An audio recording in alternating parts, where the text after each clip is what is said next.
Welcome back again to Nanoeconomics. I'm going to go ahead and explain everything that's been done so far.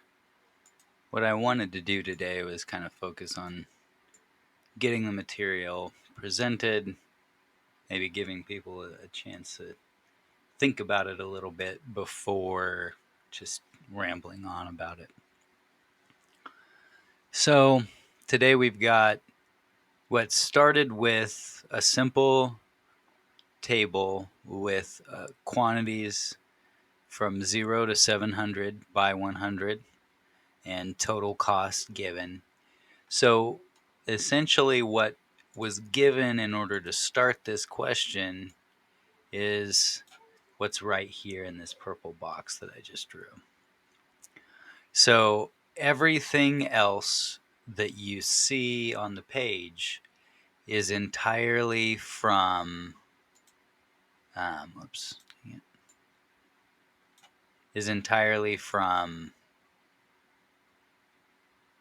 those 2 points of data right here.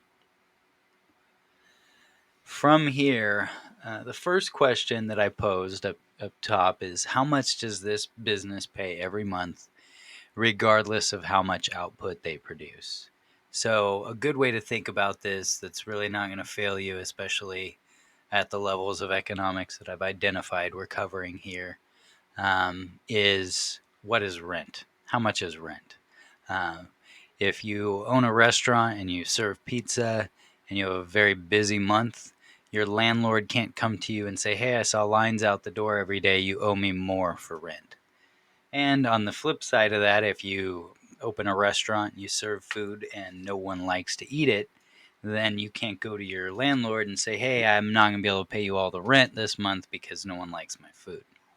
So rent is a fixed cost, and typically that's the best way of kind of creating an analogy around fixed cost as a variable or as a vocabulary concept. So we've got the quantities and total cost.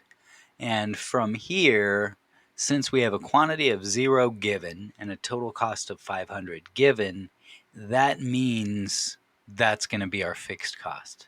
In other words, when we produce no output, the costs that are fixed and not dependent on how much output we make is $500. And so we can assume then that 500 of this 6,000, which is the total cost for producing 700 pizzas maybe, 500 of that is rent or fixed cost. So that's why we've created another column for the table, and we've labeled it FC for fixed cost. And straight down the line, it's $500 regardless of the quantity of output, because that is the definition of a fixed cost. The costs that are incurred regardless of what the quantity of output is. So from there, we understand and we know that total cost equals fixed cost plus variable cost. So we can also figure variable cost by taking that total cost that was given and subtracting the fixed cost, which we know it to be. And so straight down the line here, we've gone ahead and filled it all in. This number is simply this minus this. So 1,300 is 18 minus 500. 1,800 minus 500. 4,800 minus 500 is 4,300. So we're just figuring out what the subcomponents of total cost are. One of the most valuable elements for economic and business decisions would be in understanding the marginal cost.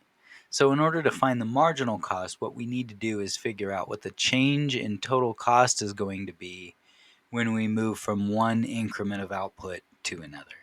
So in this case, we're talking about 100 units of output per increment, per line, basically. And so therefore, when the total cost changes $700, the total output changes by 100, and the marginal cost or the additional cost of that output is 700 divided by 100, or 7. And then we're kind of doing the same thing carried out. We're looking at the change in total cost. 1800 minus 1200 is 600. 600 divided by 100, which is the change from 200 to 100, is 6. And the marginal cost is telling us, again, the additional cost of producing an additional unit of output.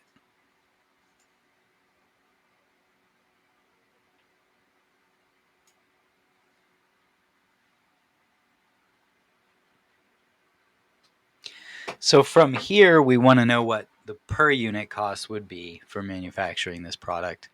So we're going to calculate fixed, or average fixed, average variable, and average total cost by taking the total fixed cost and dividing by the total number of output. The total variable cost dividing by the total number of output, total cost divided by total number of output. So essentially, 6,000 divided by 700 is 857 per unit, or 3,300 divided by 500 units of output is this $6.60 here. I should have put these in the other order. It was done on a notepad app, and that's a screenshot, so I can't really rearrange it, but something to kind of verify that you're paying close attention to what's going on. But the fixed cost plus variable cost, again, add up to the total cost. So we can see that adding up and being true all along the way. And if we were given average variable cost and total fixed cost and output, we could re-extrapolate all the rest of this information, because when it comes right down to it, if we have costs and quantities, or output and prices, we can do a lot with just that basic amount of information. Some helpful things that are useful to answer is, where do we minimize our average total cost? In other words, the cost of producing units. And average total cost minimizes at 400. And we can see that here with $7.50 per unit being the minimum, or the smallest number in this column of average total cost. Average variable cost, however, minimizes at 300 units.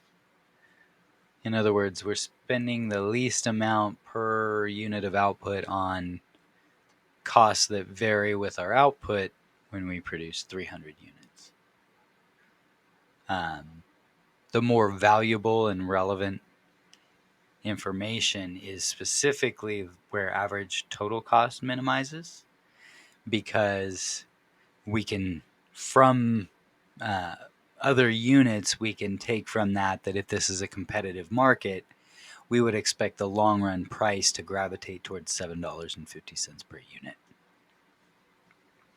And we'll talk more in future sessions a little bit about why, specifically in relation to types of market competition structures, like perfect competition, monopolistic competition, oligopoly, and monopoly. So, related to the first two questions I've listed here, where do marginal costs intersect the average total cost and the average variable cost?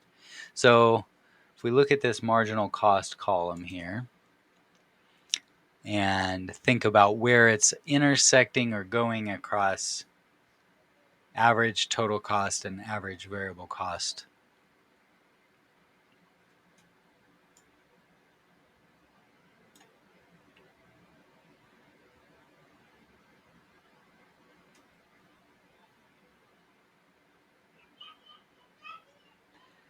and So I was trying to kind of look ahead and see what I had created for the future of this question.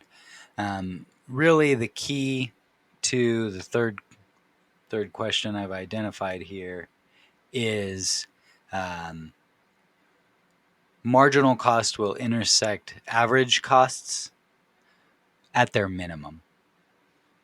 So it's always going to be at their minimum where marginal intersects average.